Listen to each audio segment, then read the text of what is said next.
എന്നാലും ദേവകി, നിങ്ങൾ ഈ സ്ഥലം ശരിക്കും വേസ്റ്റാക്കി. ഇവിടെ ഈ ഹോളിനുള്ളിൽ തന്നെ ഇങ്ങനെ 2 മുറിയൊക്കെ 2 വശത്തായിട്ട് പണിഞ്ഞു വെച്ച് എന്തോരം സ്ഥലമാണ് വേസ്റ്റാക്കിയത്. ഇങ്ങനൊന്നും അല്ല. അത് ഒരു വാക്ക് എൻ്റെ മോനെ ഒന്ന് വിളിച്ച് പറയാൻ നിൻ്റെ മോനോട് പറയാൻ വയ്യായിരുന്നോ? അവനത് വേണ്ട വിധത്തിൽ പറഞ്ഞു തന്നേന്. അപ്പം മരുമോളുടെ പരിഷ്കാരമായിരിക്കും അല്ലേ? വരുന്നുണ്ട്, ഞാനൊന്നും പറയുന്നില്ല. പിള്ളേരുടെ ഓരോരോ. എന്താണ് ഒരു രഹസ്യമൊക്കെ? ഓ ഇല്ല, ഞാനിങ്ങനെ അമ്മയോട് ഓരോരോ വിശേഷങ്ങളൊക്കെ പറഞ്ഞുകൊണ്ടിരിക്കുവായിരുന്നു. അല്ലേ ദേവകി? ദേവകി റിട്ടയർമെൻ്റ് ഒക്കെ കഴിഞ്ഞപ്പം ഭക്തിമാർഗമായല്ലോ. കഴിഞ്ഞ ആഴ്ച നീ മൂകാംബികയിലൊക്കെ പോയേക്കുമായിരുന്നല്ലേ?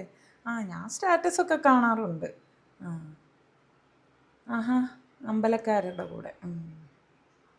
ആ, ജോലിയുള്ള കാലത്ത് ഒരു അമ്പലത്തിൽ പോലും പോവാറില്ല നിൻ്റെ അമ്മ. അപ്പോൾ ജോലിയൊക്കെ കഴിഞ്ഞ് റിട്ടയർമെൻ്റ് ആയപ്പോഴാണ് ഭക്തി മൂത്തത്. അതാൻറ്റി പിന്നെ അങ്ങനല്ലേ പറ്റുള്ളൂ. ജോലിയുള്ള സമയത്ത് ജോലിക്ക് പോവാതെ അമ്പലങ്ങളിലൊക്കെ പോയി വന്നാൽ മതിയോ? അതൊന്നും പറ്റണം എന്നില്ല. അപ്പം റിട്ടയർഡ് ആകുമ്പോൾ സമയമുള്ളത് കൊണ്ട് പോയി വരുന്നു. ആൻറ്റിക്ക് പിന്നെ ജോലി ഉണ്ടായിരുന്നില്ലല്ലോ, അതുകൊണ്ടാണ് അത് പറഞ്ഞാൽ മനസ്സിലാവാത്ത. ജോലിയുള്ളപ്പോൾ ഇങ്ങനെയൊക്കെയാണ്.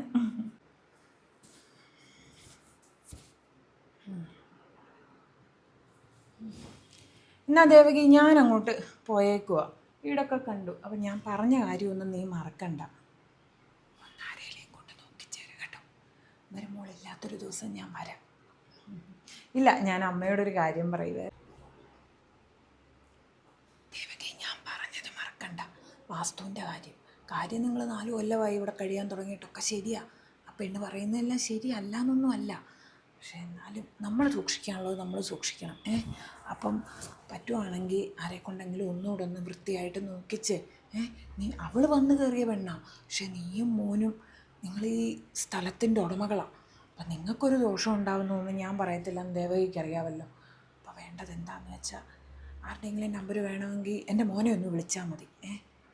ശരി, ഞാൻ പിന്നൊരു ദിവസം ഒരു വർക്കിംഗ് ഡേ വരാം. ശരി എന്നാൽ.